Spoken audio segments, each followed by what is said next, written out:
9ാം ക്ലാസ്സിൻ്റെ ഒരു ചാപ്റ്ററാണ് ഫൂൽ. ഓണപരീക്ഷയ്ക്ക് ഉൾപ്പെട്ടിട്ടുള്ള ചാപ്റ്ററാണ് ഫൂൽ. ഡോക്ടർ രാംധരസ് മിശ്ര എഴുതിയ കവിത. ഫൂൽ. ഫൂൽ എന്ന് പറഞ്ഞാൽ ഫ്ലവർ, പൂവ്. എന്താണ് പൂവിനെ കുറിച്ച് ഉള്ള കവിത ഡോക്ടർ രാംധരസ് മിശ്ര എഴുതിയിരിക്കുന്നത് നോക്കാം. बाजार से सजा प्लास्टिक के फूलों का उद्यान, क्या गजब की रंगत है, जैसे बिना मौसम बहार आ गई हो. बाजार मार्केट.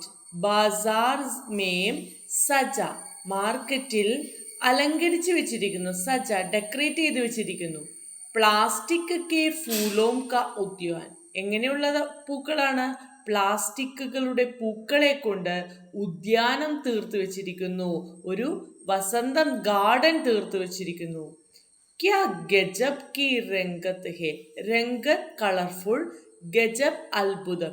എന്ത് നിറമുള്ള അത്ഭുതമായിട്ടാണ് അത് തോന്നുന്നത്. ഈ പ്ലാസ്റ്റിക് പൂക്കൾ ഇങ്ങനെ നിരത്തി വെച്ചിരിക്കുന്നത് കണ്ടപ്പോൾ എന്തൊരു അത്ഭുതമായിട്ട് തോന്നുന്നു. ജൈസേ ബിനാ മൗസം ബഹാർ ആ ഗയി ഹോ. ബിനാ മൗസം, കാലം തെറ്റി വസന്തം വന്ന പോലെ. എപ്പോഴും പ്ലാസ്റ്റിക് പൂക്കൾ ഇങ്ങനെ നിരന്ന് ഇരിക്കുന്നത് കണ്ടപ്പോൾ ഇപ്പോഴെന്താ ഇങ്ങനെ ഇരിക്കുന്നേ, കാലം തെറ്റി വന്ന വസന്തമാണോ എന്ന് തോന്നുന്നത് പോലെ അത്രയും മനോഹരമായി നിറപ്പകിട്ടാർന്ന് ഈ പ്ലാസ്റ്റിക് പൂക്കൾ മാർക്കറ്റിൽ ഇങ്ങനെ അലങ്കരിച്ച് വെച്ചിരിക്കുന്നു. न मिट्टी घोटने की समस्या, न खाद न पानी, न चिड़ियों से रखवाली, न मौसम का इंतजार, एक ही भाव से. न मिट्टी, മണ്ണ് വേണ്ട. ന മിട്ടി ഘോടനെ കി സമസ്യ, മണ്ണ് കുഴിക്കേണ്ട ആവശ്യമില്ല. ന ഖാദ്, വള ആവശ്യമില്ല. ന പാനി, വെള്ളം ആവശ്യമില്ല. ന ചിടിയോം സേ രഘുവാലി, പക്ഷികളിൽ നിന്നും സംരക്ഷിക്കേണ്ടതുമായിട്ടുള്ള ആവശ്യമില്ല. രഘുവാലി, സംരക്ഷിക്കേണ്ടതുമായിട്ടുള്ള ആവശ്യമില്ല. ന മൗസം കാ ഇന്തസാർ, കാലാവസ്ഥ കാത്തിരിക്കേണ്ട ആവശ്യമില്ല. അയ്യോ, ഇത് പൂക്കുന്ന മാസമായിട്ടില്ലല്ലോ, ഇത് പൂക്കുന്ന കാലാവസ്ഥ ആയിട്ടില്ലല്ലോ. ചില പൂക്കൾ തണുപ്പ് കൂടുമ്പോഴാണ്, ചില പൂക്കൾ വെയിൽ കൂടുമ്പോഴാണ്. ഇത് അങ്ങനെ ഒന്നും കാത്തിരിക്കേണ്ട ആവശ്യമില്ല, എന്നും പൂക്കളാണ്. എങ്ങനെയാണ്? ഏക് ഹി ഭാവസെ. ഈ പ്ലാസ്റ്റിക് പൂക്കൾ ഏക് ഹി ഭാവസെ, ഒരേ ഭാവത്തോടു കൂടിയാണ് ഇരിക്കുന്നത്. എപ്പോഴും ഒരേ ഭാവമാണ്. സാധാരണ പൂക്കളെ പോലെ ഒരേ കൊമ്പിൽ ഒരു പൂവ് പിറ്റേ ദിവസം മറ്റേ കൊമ്പിലായിരിക്കും, അങ്ങനെയല്ല. ഏക് ഹി ഭാവസെ, ഒരേ ഭാവത്തിൽ എപ്പോഴും പൂക്കളുണ്ട്. ഹമേശ ദഹ്കത്തെ രഖത്തെ ഹേ യേ ഫൂൽ. പ്ലാസ്റ്റിക് പൂക്കളുടെ പ്രത്യേകതയായിട്ട് ഇവിടെ ഒരു മെറിറ്റ് ആയിട്ടാണ് കവി പറഞ്ഞിരിക്കുന്നത്. ഏക് ഹി ഭാവ് സേ ഹമേശ ദഹ്കത്തെ രഖത്തെ ഹേ യേ ഫൂൽ. ഈ പ്ലാസ്റ്റിക് പൂക്കൾ ഒരേ ഭാവത്തോടു കൂടി എപ്പോഴും നിലകൊള്ളുന്നു. അതാണ് പ്ലാസ്റ്റിക് പൂക്കളുടെ പ്രത്യേകത. മേമിനേം ദേർ തക് ദേഖ്താ രഹ. ഈ മാർക്കറ്റിൽ കണ്ട പൂക്കളെ ദേർ തക് ദേഖ്താ രഹ, ഞാൻ ഒരുപാട് നേരം ഇങ്ങനെ നോക്കി. फिर आंखों में उतरा गई चुभते हुए से अपने आंगन के खिलते मुरझाते फूल.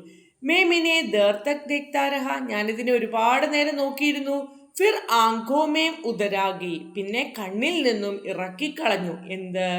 ചുബത്തെ ഹുയേസെ, തുളച്ചു കയറുന്ന. അപ്പനെ ആംഗൻ കെ ഗിൽത്തെ മുർജാത്തെ ഫുൽ. മുർജാന വാടിപ്പോവുക, ഗിൽന വിരിയുക. അപ്പനെ ആംഗൻ കെ, തൻ്റെ മുറ്റത്തുള്ള. ഗിൽത്തെ മുർജാത്തെ ഫുൽ, തൻ്റെ മുറ്റത്തുള്ള വിരിഞ്ഞും വാടിയും നിൽക്കുന്ന ആ പൂക്കളുടെ കാഴ്ചയെ ഞാൻ എൻ്റെ കണ്ണിൽ നിന്നും ഇറക്കിക്കളഞ്ഞു. അതിലും എത്രയോ ശ്രേഷ്ഠമാണ് ഈ പ്ലാസ്റ്റിക് പൂക്കളുടെ കാഴ്ച എന്ന് എനിക്ക് തോന്നി. പ്ലാസ്റ്റിക് പൂക്കളാകുമ്പോൾ മണ്ണ് വേണ്ട, വളം വേണ്ട, എപ്പോഴും അത് കിളച്ചു കൊടുക്കണ്ട, മണ്ണ് കുഴിക്കണ്ട, കിളികളെ നോക്കിയിരിക്കണ്ട, കിളികളിൽ നിന്ന് രക്ഷിക്കണ്ട, കാലാവസ്ഥ നോക്കണ്ട. എപ്പോഴും ഒരേ ഭാവത്തോടെ പൂക്കളുണ്ട് ഈ പ്ലാസ്റ്റിക് പൂക്കളിൽ. അതുകൊണ്ട് മുറ്റത്ത് നിൽക്കുന്ന ഈ വാടിയും വിരിഞ്ഞുമൊക്കെ നിൽക്കുന്ന പൂക്കളുടെ കാഴ്ചയെ എൻ്റെ കണ്ണിൽ നിന്നും ഞാൻ ഇറക്കിക്കളഞ്ഞു. പിന്നെയോ ഗർ പഹുഞ്ചത്തേഹി ഉൻഹെ മുഗാഡ് ഫേങ്ക. ഗർ പഹുഞ്ചത്തേഹി വീട്ടിലെത്തിയതും ഉനേം അതിനെ ഉഗാഡ് ഫേങ്ക വേരോടെ പിഴുതെടുക്കുക. ഫേങ്കിന വലിച്ചെറിയുക. ഉഗാഡ് ഫേങ്ക വേരോടെ പിഴുതെടുത്ത് വലിച്ചെറിഞ്ഞു. और देखते हुए बाजार को सजा दिया घर के पूरे अंतराल में.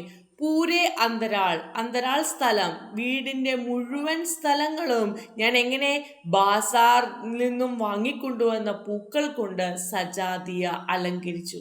ഇനി പ്ലാസ്റ്റിക് പൂക്കൾ മതി എന്ന് കരുതി ഞാൻ വീട് മുഴുവനും പ്ലാസ്റ്റിക് പൂക്കൾ കൊണ്ട് അലങ്കരിച്ചു. മറ്റേതാണെങ്കിൽ മണ്ണ് വേണം, വളം വേണം. ഇതാവുമ്പോൾ ഒന്നും വേണ്ട. ഒരിക്കലും അങ്ങനെ ഫിറ്റ് ചെയ്താൽ എന്നും അതേ നിറമാണ്. അപ്പം അങ്ങനെ ഞാൻ ചെയ്തു.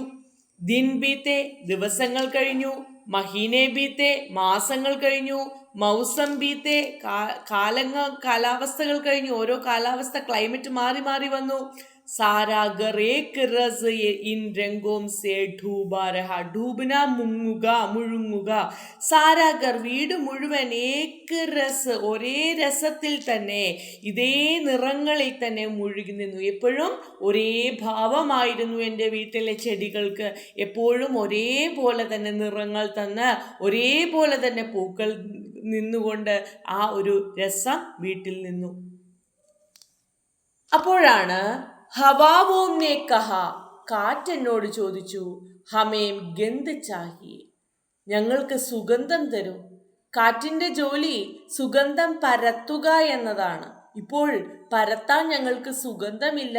പ്ലാസ്റ്റിക് പൂക്കൾക്ക് സുഗന്ധമില്ല. അതുകൊണ്ട് കാറ്റ് എന്നോട് ചോദിച്ചു, ഹമേം ഗന്ധ് ചാഹിയെ, ഞങ്ങൾക്ക് സുഗന്ധം ആവശ്യമാണ്, ഞങ്ങൾക്ക് ഗന്ധം ആവശ്യമാണ്. മേം ചുപ്പ് രഹ, ഞാൻ മൗനം പാലിച്ചു. ഞാൻ മിണ്ടിയില്ല. കാറ്റിന് ഞാൻ ഉത്തരം കൊടുത്തില്ല. മധുമക്കിയോംനെ കഹ, തേനീച്ചകൾ ചോദിച്ചു, ഹമേം രസ് ചാഹിയെ, ഞങ്ങൾക്ക് തേൻ ആവശ്യമാണ്. രസ്, തേൻ ആവശ്യമാണ്. തേനീച്ചകളായ ഞങ്ങൾ ജീവിക്കുന്നത് തേൻ കുടിച്ചാണ്. ഞങ്ങൾക്ക് തേൻ ആവശ്യമാണ്. ഇപ്പോൾ പൂക്കളില്ലാത്തതിനാൽ പ്ലാസ്റ്റിക് പൂക്കളിൽ നിന്ന് തേൻ കിട്ടില്ല. ഞങ്ങൾക്ക് തേൻ കിട്ടുന്നില്ല. ഞങ്ങൾക്ക് തേൻ തരൂ എന്ന് ഈച്ചകൾ പറഞ്ഞു. തേനീച്ചകൾ, മധുമക്കി തേനീച്ച. മേം ചുപ്പ് രഹ, ഞാൻ മിണ്ടിയില്ല. തിത്തലിയോംനെ കഹ, തിത്തലി ബട്ടർഫ്ലൈ.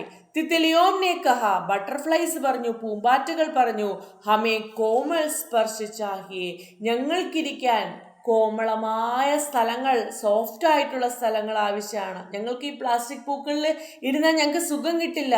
ഞങ്ങൾക്ക് ശരിയായ പൂക്കളിൽ ഇരുന്നാലേ സുഖം കിട്ടുള്ളൂ. അത് ഞങ്ങൾക്ക് വേണം, ഞങ്ങളുടെ അവകാശമാണ്. മേം ചുപ്പ് രഹ, ഞാൻ അപ്പോഴും മിണ്ടിയില്ല. മാനേ കഹ, അമ്മ പറഞ്ഞു, മുജേ പൂജ കേലിയെ ഫൂൾ ചാഹിയെ, എനിക്ക് പൂജിക്കാനായിട്ട് കുറച്ച് പൂക്കൾ വേണം മോനെ. പ്ലാസ്റ്റിക് പൂക്കൾ വെച്ചിട്ട് പൂജിക്കാറില്ല. എനിക്ക് പൂജിക്കാൻ കുറച്ച് നല്ല പൂക്കൾ തരൂ. മേം ചുപ്പ് രഹ, ഞാൻ അപ്പോഴും മിണ്ടിയില്ല. പത്നീനെ കഹ, ഭാര്യ പറഞ്ഞു, മുജേ വേണി കേലിയെ ഫൂൾ ചാഹിയെ, എനിക്ക് മുടിയിൽ ചൂടാനായിട്ട് പൂക്കൾ വേണം. മേം ചുപ്പ് രഹ, അപ്പോഴും ഞാൻ മിണ്ടിയില്ല. ലേക്കിൻ ജബ് ബച്ചേനെ കഹ, ബാപ്പു മുജെ ഫൂൾ ചാഹിയെ. ലേക്കിൻ പക്ഷേ ജബ് ബച്ചേനെ കഹ, എപ്പോഴാണോ കുട്ടികൾ എന്നോട് ചോദിച്ചത്, പറഞ്ഞത്, ബാപ്പു അച്ഛാ മുജെ ഫൂൾ ചാഹിയെ, ഞങ്ങൾക്ക് പൂ വേണം. ഫൂലോം കി പഹച്ചാൻ കേലിയെ, എന്തിനാണ് പൂക്കൾ?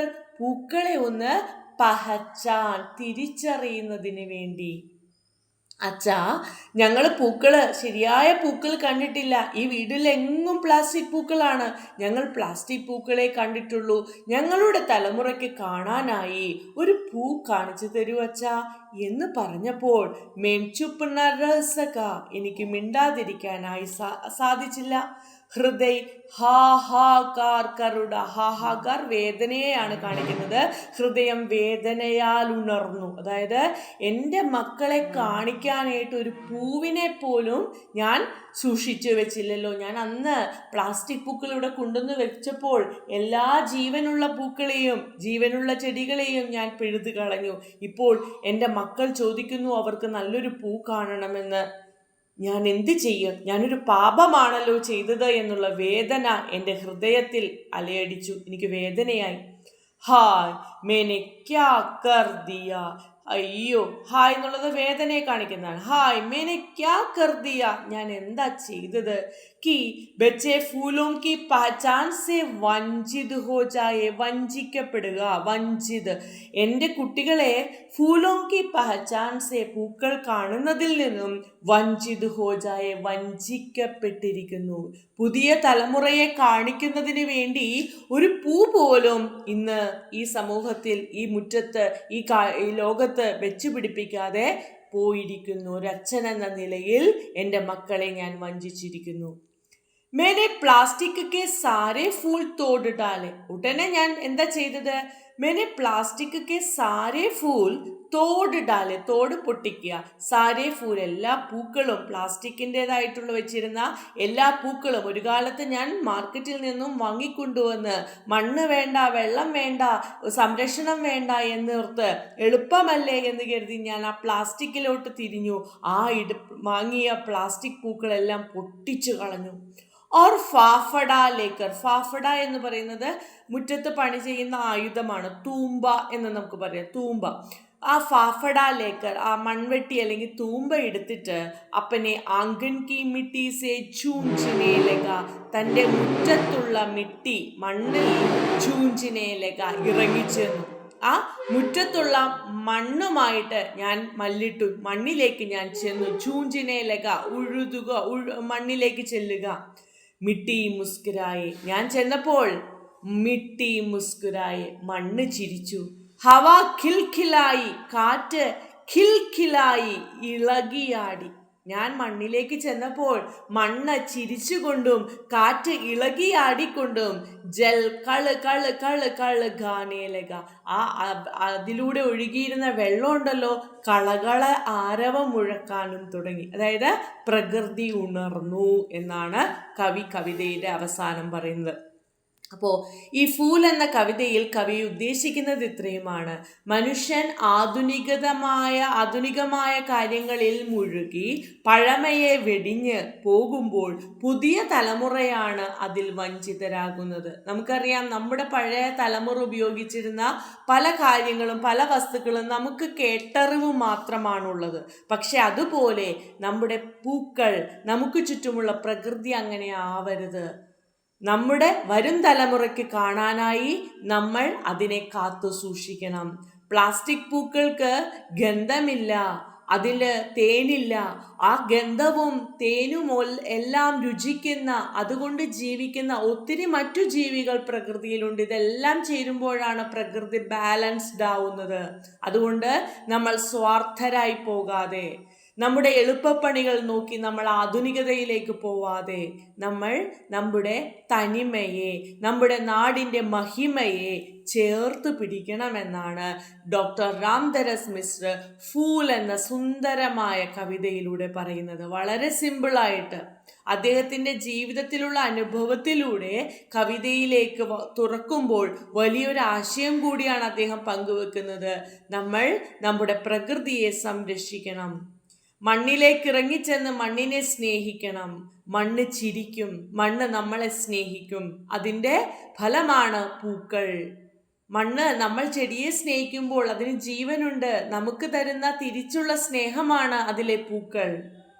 അങ്ങനെ പ്രകൃതി സ്നേഹിയായി മാറൂ എന്നാണ് കവി ഈ ഫൂൽ എന്ന കവിതയിലൂടെ പറയുന്നത്. വളരെ സുന്ദരമായ, എന്നാൽ സിമ്പിളായ, വലിയ ആശയം ഉൾക്കൊള്ളുന്ന ഒരു കവിത.